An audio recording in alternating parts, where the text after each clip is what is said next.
వరకు అందుబాటులోకి వచ్చారు. జరిగిన పరిణామం రానున్న రోజుల్లో జరగనున్న ఈ సిద్ధమో లేకపోతే యుద్ధమో ఇవన్నీ కూడా ఎటువైపు మలుపులు తీర్చుకుంటున్నాయి. ఒకరికొకరు పారాచూట్ బ్యాచ్ లాగా ఇక్కడి నుంచి అక్కడికి, అక్కడి నుంచి ఇక్కడికి మారుతున్న ఈ నేపథ్యం ఎవరికి లాభం, ఎవరికి నష్టం జరుగుతుంది? కేఎస్ ప్రసాద్ గారు నమస్తే. నమస్తే సార్, జరుగుతున్న పరిణామాలు ఈరోజు 3 పార్టీలు ఏకమైనవి, 3 కలిశారు, కూర్చున్నారు. మరి కాసేపట్లో వాళ్ళ అభ్యర్థులను కూడా రిలీజ్ చేయబోతున్నారట. సో ఈ కలయిక ఎలా ఉండే అవకాశం ఉంటుంది? 2014, 2024 రిపీట్ అవుతుందని ఇది పదే పదే మాట్లాడే పరిస్థితి. ఆ పరిస్థితి ఇప్పుడుందా?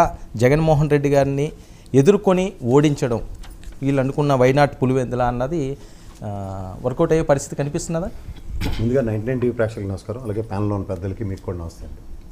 ఇక్కడ వైనాట్ పులివెందుల, వైనాట్ కుప్పం ఇవన్నీ పక్క తీస్తానండి. ఎవరి పోరాటం వాళ్ళది, ఎవరి ఆరాటం వాళ్ళది.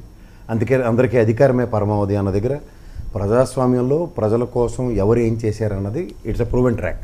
2014 నుంచి 2019 దాకా ప్రజల్ని పరిపాలించిన ఒక ఆనాటి 3 సంవత్సరాల ఎన్డీఏ కూటమి, తదనంతరం తెలుగుదేశాన్ని చూసుకుంటే 23 స్థానాలకు పరిమితం చేశారు. తర్వాత 2019 నుంచి ఇవాళ 24 దాకా ప్రజాస్వామ్యంలో ప్రజలు ఆయనకి పట్టం కట్టారు. 151 స్థానాలతో జగన్మోహన్ రెడ్డి గారి పరిపాలన ఆయన చూసి ప్రజలకి ఈ 2024లో ఈ 2 ప్రభుత్వాలని కంపేర్ చేసి ఒక డెసిషన్ తీసుకోవడానికి ఒక వెసులుబాటు ఉంది, ఎవరికి ఓటేస్తారన్నది. కానీ ఇక్కడ మీకు ఒక డిఫరెన్సియేషన్ ఎట్లా ఉంటుందంటే, ఒకటి ఖచ్చితంగా ఏం జరిగిందో అన్నది ప్రజలకి తెలియజేయకుండా కొన్ని మాధ్యమాల త్వరగా సప్రెస్ చేసి జరిగిన దానికన్నా అనవసరమైన విషయాల మీద ఎక్కువగా చర్చిస్తూ, ముఖ్యంగా ఈ పొత్తులు, దాని ఆవశ్యకత. ఇప్పుడు వెనకటికి ఒక సామెత ఉంటుంది, అంటే సామెతని కాదు, సుమతికి శతకం అందరికి చదివిందే. బలవంతుడు నాకేమని విర్రవీగినప్పుడు చలిచేమల చేత చిక్కి చావదే సుమతి అని. కానీ ఇక్కడ బలవంతుడుగా అభివర్ణించబడుతున్న జగన్మోహన్ రెడ్డి గారు సబ్మెసివ్గా ప్రజల దగ్గరికి వెళ్తున్న విధానం ప్రజలు గమనించాలి. కానీ ఒక మాధ్యమాల త్రూగా ఒక అపోజిషన్ పార్టీలు కంటిన్యూస్గా ఆయన మీద దాడి ఏ విధంగా ఉందంటే, ఇది రాక్షస పాలన, ఆయన ఏదో ఒక పదంతో దాన్ని బుల్డోస్ చేస్తూ ఇది ప్రజల భావాలు అన్నది మాత్రం చెప్పగలుగుతున్నారు. ఇక్కడ ఈ 2 పార్టీలకి ఎంత కాదన్నా 35-40% ఓటు బ్యాంక్ స్థిరంగా ఉండి, అండ్ అపార్ట్ ఫ్రమ్ దట్ ఈ 40% అందరూ మిగిలిన 20% ఓటు బ్యాంక్ని ఆయా పార్టీల పట్ల ఎలా ట్రావెల్ చేయించుకోవాలన్న దగ్గర ఈ ముఖ్యంగా తెలుగుదేశం పార్టీ 10 అడుగులు వెనకబడి ఉంది. ఎందుకంటే ఈ ప్రజాక్షేత్రంలో కామన్ ఓటు బ్యాంక్ని స్థిరీకరించుకోవడం పట్ల ఉన్న శ్రద్ధ, ఎందుకంటే వాళ్ళు ఎప్పుడూ వాళ్ళ పక్క వాళ్ళు ప్రభావితం అయ్యి ఉంటారు దీన్ని. కానీ ఇక్కడ సామాజిక వర్గాల ఈక్వేషన్స్తోనూ వాటితోనూ జస్టిఫై చేద్దాం అన్న దాంట్లో ఇవాళ నాకు తెలిసి ఆ మహానుభావుడు వంగవీటి మోహన్ రంగా గారి తదనంతరం వచ్చిన ఇవాళ హరిరామ్ జోగయ్య గారిని తీసుకోండి, ముద్రగారి గారిని తీసుకోండి, ఇప్పుడున్న ప్రజెంట్ ఆనాటి చిరంజీవి గారు, ఈనాటి ఉన్న పవన్ కళ్యాణ్ గారిని తీసుకుంటే వీళ్ళందరూ ఏమి ఐకానిక్ పర్సనాలిటీస్ ఏం కాదు.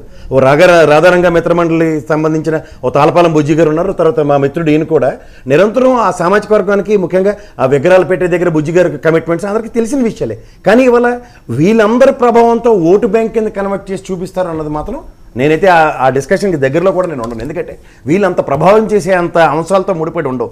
ఉదాహరణకి ముద్రగడ గారు ఒక మాట పరాకున ఒక మాట అన్నదానికే ఇటు నుంచి పవన్ కళ్యాణ్ గారి దగ్గర నుంచి ఆయన మీద దాడి అంటే ఆ మాటకు వస్తే సామాజిక వర్గాల ఈక్వేషన్స్లో సంయమనం పాటించవలసిన దగ్గర కూడా అక్కడ సంయమనం పాటించిన ఉదంతాలు. ముద్రగడ గారి పాత్ర ఎలా ఉండే అవకాశం ఏముండదు. సరే, ఆయన రాజకీయాల్లో ప్రత్యక్ష రాజకీయాల్లో ఎప్పుడో వదిలిసి చాలా రోజులు అయింది. ఎవరో ఒక పార్టీకి అలైనంత మాత్రం వాళ్ళ అబ్బాయి భవిష్యత్తు కోసం వాళ్ళు దారులు పండుకుంటున్నారు తప్ప. సో జనసేన భయపడాల్సిన అవసరం లేదు. ఏమవుతుంది సార్ వాళ్ళతో ఎవరు? ఇప్పుడు ఉదాహరణకి జనసేన ఓటు బ్యాంకు పవన్ కళ్యాణ్ ని ప్రభావితం చేస్తే తెలుగుదేశం ర్యాలీ అవుతుందన్న విషయమే చాలా అంబిగ్యూటీస్ ఉన్నాయి.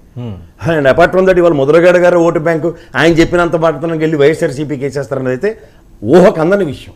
ఈవెన్ హరిరామ్ జోగయ్య గారు లాంటి వ్యక్తి కూడా కేఎస్ఎస్ అన్నది స్థాపించి ఆయన క్షేత్రస్థాయిలో సామాజిక వర్గ పరిరక్షణకి వాళ్ళకు ఒక పెద్ద మనిషిగా నిలబడడానికి మాత్రమే ఇలాంటి ఐకానిక్ పర్సనాలిటీస్ గురించి చెప్పాలి. 38 సరిపోతాయి వాళ్ళకి? సరే, సరిపోతాయో సరిపోవు అంటే కాదు.